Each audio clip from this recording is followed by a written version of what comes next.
Hi, my name is Megan Rigsby. In this tour, I will demonstrate how Robert Adam rejected the rigidity of Palladianism to develop his own version of Neoclassicism to modernize the homes of the 18th century British elite. This is best exemplified in his redesign of the grand Osterley Park interiors. To best understand Robert Adams' innovative approach to neoclassicism, it's necessary to examine the architectural climate of his time. European architects have interpreted classical traditions of ancient Rome and Greece since the Renaissance. Perhaps the most famous Renaissance architect was Andrea Palladio, who wrote his highly influential architectural treatise in 1570 called The Four Books of Architecture. This work, greatly influenced by another architectural treatise from 1st century Roman architect Vitruvius, contained over 200 woodcut illustrations of classical ruins and buildings Palladio designed to mimic them. In his treatise, it is clear that he encouraged careful reproduction of classical designs. Palladio was so heavily imitated that European architecture inspired by his work became known as Palladianism. According to Palladians, beauty in architecture is not only derived from ancient Roman forms, but is dependent upon historical accuracy. One of London's most important Palladian villas is the Chiswick House, owned and designed by the 3rd Earl of Burlington in the early 18th century. If we examine the home, we'll notice characteristics distinctive to the style: a strict adherence to classical proportion and symmetry, detailed and heavy ornamentation replicated from antique buildings, and a muted color palette that relied heavily on white, cream, and gold. During the mid-18th century, Adams' heyday, antiquity remained the highest standard for architecture and design. During this time, a philosophical debate arose over how and why these ancient models should be used. Italian antiquarian Giovanni Battista Piranesi declared that the goal of the modern architect should be to display creative genius rather than be a faithful copyist of the ancients. This was in stark contrast to the purist beliefs of Palladio, and it was in this creative spirit that Robert Adam would approach his own career. Aspiring architects in the 18th century prioritized archaeological research and went on grand tours to deepen their understanding of the classical world. These tours were critical in shaping the neoclassical taste of the English. Adams' studies of antiquities began when he left for his own grand tour in 1754. When he returned to practice in London, he did not emulate one specific style. Instead, he offered an interpretation of the classics that would respond to the unique needs and taste of his clients, as well as a growing fascination with the picturesque. Adams' fashionable new classicism combined personal taste with historical precedent and made him one of the most sought after architects among the English aristocracy. With his home commissions of the mid-18th century, Adam demonstrated a break from the strict rules of Palladianism. He became the first architect in England to pay attention to not just the exterior's architectural treatment, but also the interior's smallest details. Adam pioneered a transformation of neoclassical interpretation that would influence architects who experienced his designs. Characteristics of what would become known as the Adam style emerge. These include his signature use of pastel colors, delicate ornamental treatment that unified various elements of his rooms, and brilliant solutions to reimagine existing spaces. One wealthy family that took advantage of Robert Adams' services was the Child family at Osterley Park. Adam worked on this property from 1761 to 1778, during which he was called upon to modernize the home and reduce its size. The original house was constructed much earlier in 1577 by Sir Thomas Gresham, a wealthy merchant and financial advisor for Queen Elizabeth I. The location of the build was lauded as ideal as it sat 10 miles from the center of London, yet away from the bustle and safe from the plague. The Elizabethan-style building was rectangular, constructed of brick, had projecting bays, and 4 tall chimneys. The house would change hands multiple times after Sir Gresham's death, ultimately landing in the hands of Sir Francis Child in 1713. The Childs were a family of goldsmith bankers, a lucrative field at the forefront of modern banking. The patriarch, Sir Francis Child, had large amounts of wealth and influence in his community of London. He held a variety of powerful positions, including Lord Mayor of London in 1698, Member of Parliament in 1702, and President of Christ's Hospital in 1705.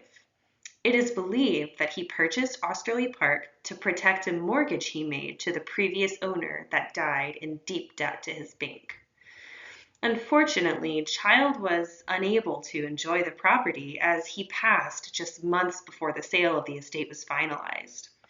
Sir Francis was succeeded by 3 sons, Robert, Francis the Younger, and Samuel. The home would pass between the surviving sons for a generation until it ultimately passed to Sir Francis the Elder's grandson in 1756. He was also named Francis Child. It was Francis Child III that would ultimately commission Robert Adam to renovate Osterley Park in 1761. Francis Child would not be able to see these renovations through as he suddenly died in 1763, just 2 years after renovations began. It would be Francis's brother, Robert Child, who would carry the torch and finalize the Adam transformation of Osterley. According to Horace Walpole, Osterley Park was a botched Elizabethan pile when Adam came there in 1761, and when he left in 1778, it was a palace of palaces. This statement certainly captures the immense impact of Robert Adams' design during the 17 years he worked for the Child family. Previous incoherent additions and repairs were overhauled by Adams' master plan and comprehensive vision. He was tasked with breathing new life into the interior and exterior spaces with a style that was directed but not cramped by antiquity. Let's have a look at what he created. As we approach the house from the east, we are greeted by one of Adam's lovely exterior additions, a flight of stairs up to a grand transparent portico. As we pass through the colonnade, we enter into an open-air courtyard that connects to the piano nobile, or the principal floor of the house, where guests would have been received. This monumental, classically inspired entrance acts as a transition to prepare us, as it would have for visitors of the time, to be dazzled by the interiors beyond. Stepping through the front doors, the first room we are greeted by is the entrance hall. It is said that this may have been Adam's most difficult room, as it was awkwardly proportioned with ceilings that were too low to compensate for its length.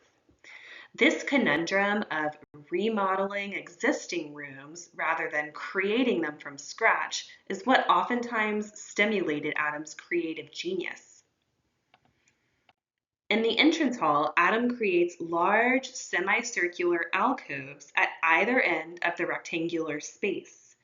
These alcoves make the room shorter, which visually increases the relative ceiling height.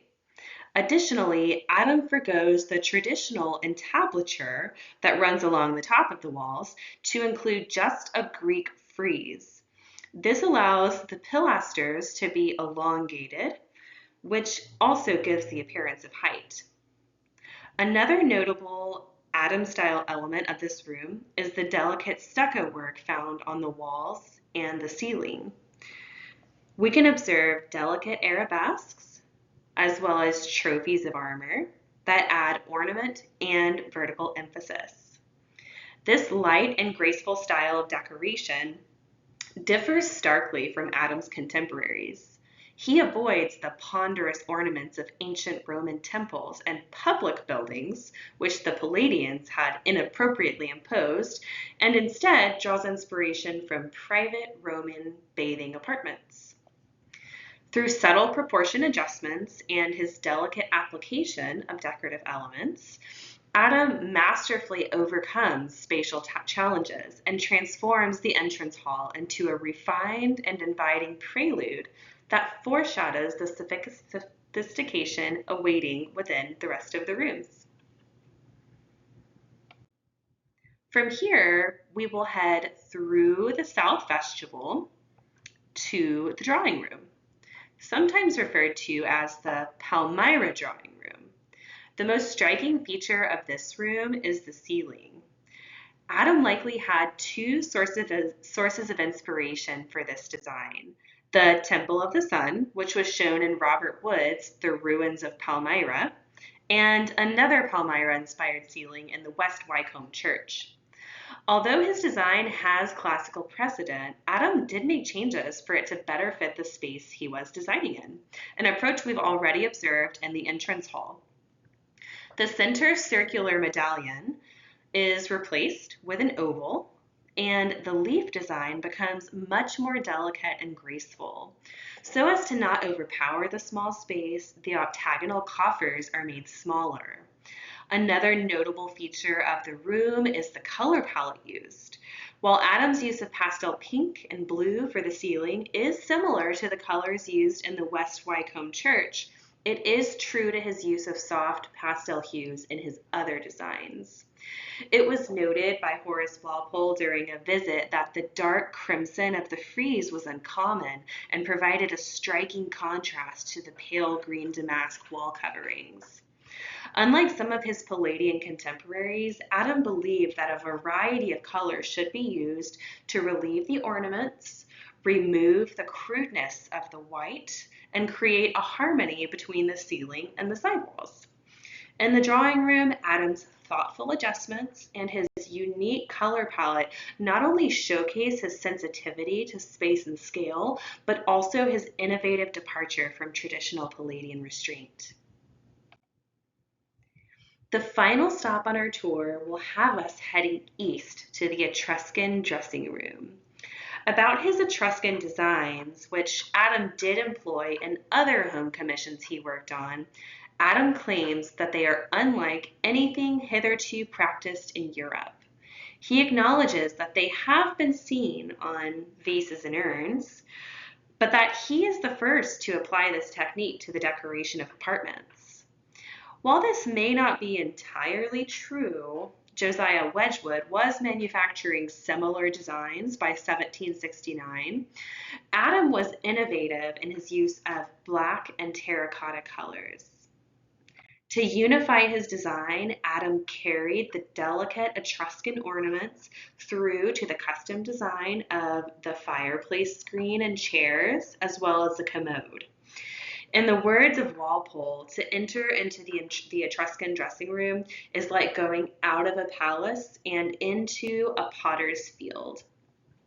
In this final room, Adam's bold use of the Etruscan style demonstrates his unique vision and immerses visitors in a distinctive aesthetic appearance that would have differed remarkably from British interiors of the time.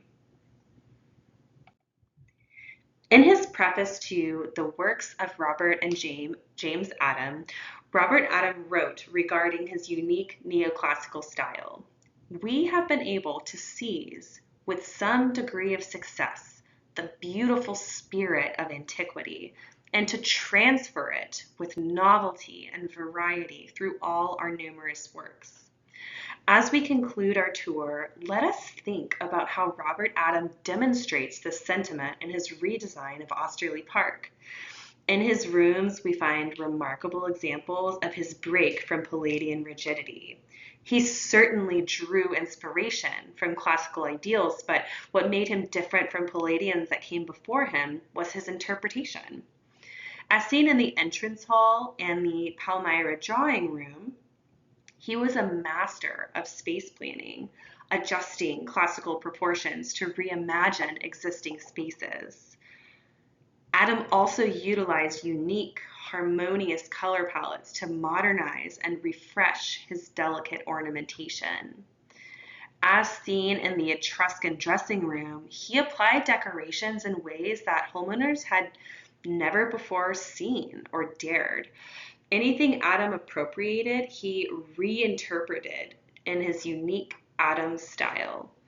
His legacy, therefore, lies in the enduring charm and sophistication he imparted to modernize 18th century British interiors. Adam achieved a stylish elegance that was both rooted in antiquity and distinctly his own.